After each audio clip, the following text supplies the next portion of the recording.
so friendly all of the time. Hey, big man. You're such a big boy. Yeah, stinky breath. That's Leroy.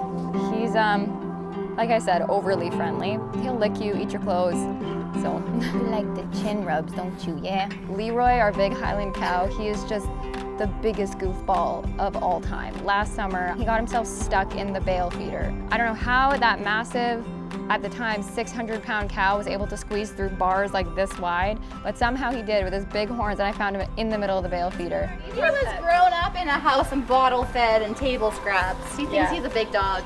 Well, last summer he got into the habit of trying to jump on people. Like all of a sudden you'd see a big shadow behind you. Now he doesn't, but he likes to play. Where are you going? I got you.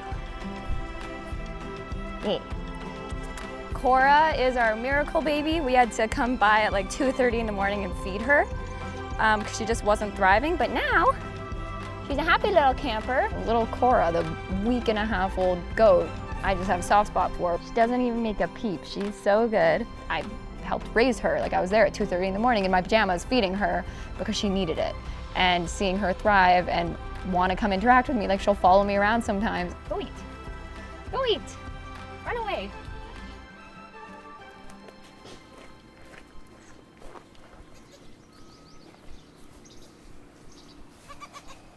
When an animal likes you, you can't help but like them.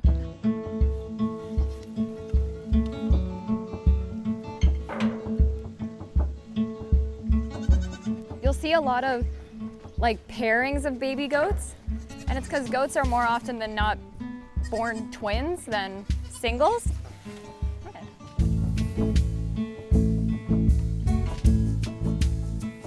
This is Annie. She's an orphan lamb because, you know, Annie. I find it sometimes easier to work with animals than with people. This big brown and beige one with the big horns in the middle, that's Big Mama. No, she's not pregnant. She just has like a gastric bloat issue when she eats. But those two brown ones with her, those are her kids, but they're like a year and a half, 2 years old. And Big Mama's already had new kids, but those ones still stick with her. Yeah, they're very attached to their own families and their siblings. And you hear that grunting, that is Big Mama. That is Big Mama wanting her food. I have a little bucket for the little goats that can't reach the big bucket.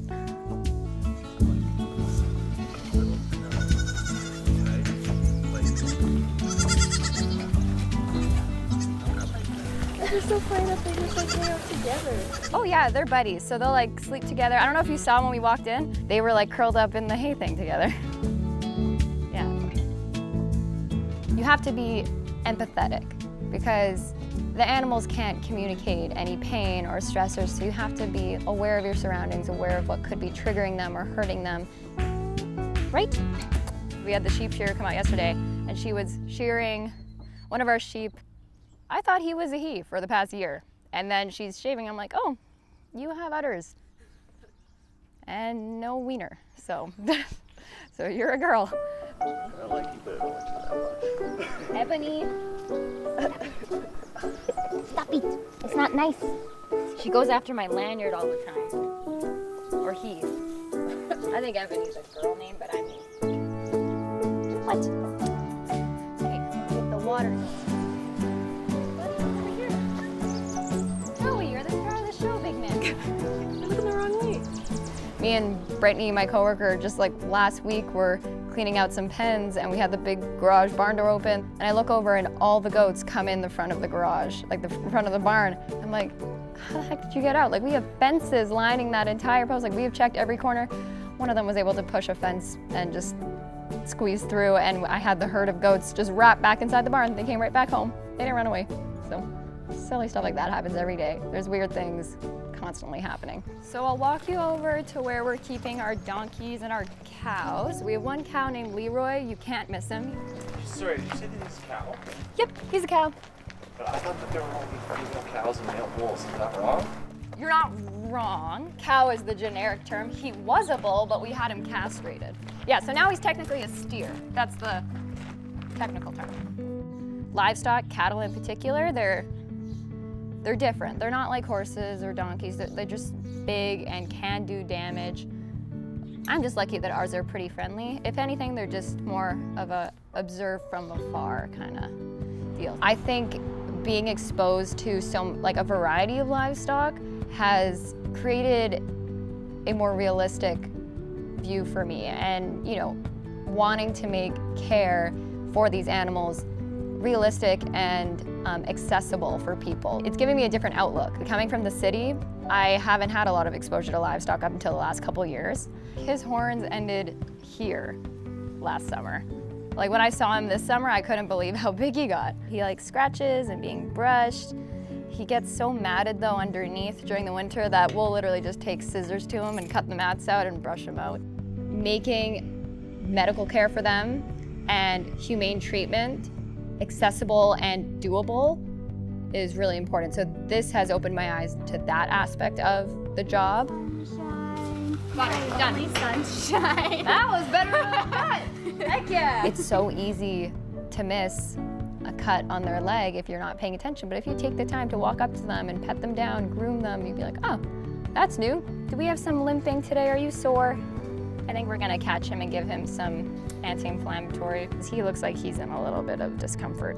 They can't tell you if they're in pain. They can't tell you if their pen is gross and needs to be cleaned or whatever it may be. Hi, you getting a little sunburn? To be able to be the voice for those who don't have one and advocate for their welfare and well-being and their health is very important to me. You look like Albert Einstein with that hair. So today our plan is to clean out the area that the goats were living in, because we're going to be using it for the Red River X, preparing for the interactive animal exhibit that we have during the Red River X and the fall fair in September. Those are big portions of my position now too. During the fair, we're trying to educate the public and expose them to livestock care, and we're trying to give people a different outlet and opportunity to interact with livestock when some of them have never seen a cow or never seen a goat before. So right now we're doing a lot of cleaning and maintenance and getting the exhibit and pens ready. Yeah, playing with the goats and feeding them is all fun and snuggling with them, but then we have to clean up after their shit. Working with animals is an amazing career, no matter how you do it. You're helping those that don't have a voice. Every day, my reason for wanting to be a vet changes or is furthered. I've always wanted to give back to the industry that has made me the person I am today. Working with animals has made me a more compassionate, empathetic, sensitive person. He's just a little tender in his feet, I think. I want to be easily accessible and make a change that will have a big impact. And that's why I think this position is so important, because it's educating so many people that just don't know.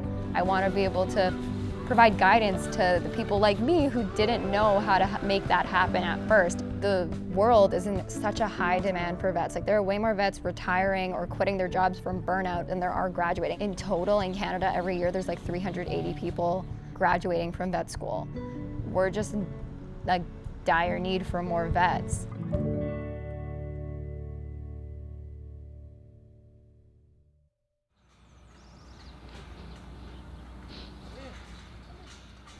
We have the magnificent beast in its habitat.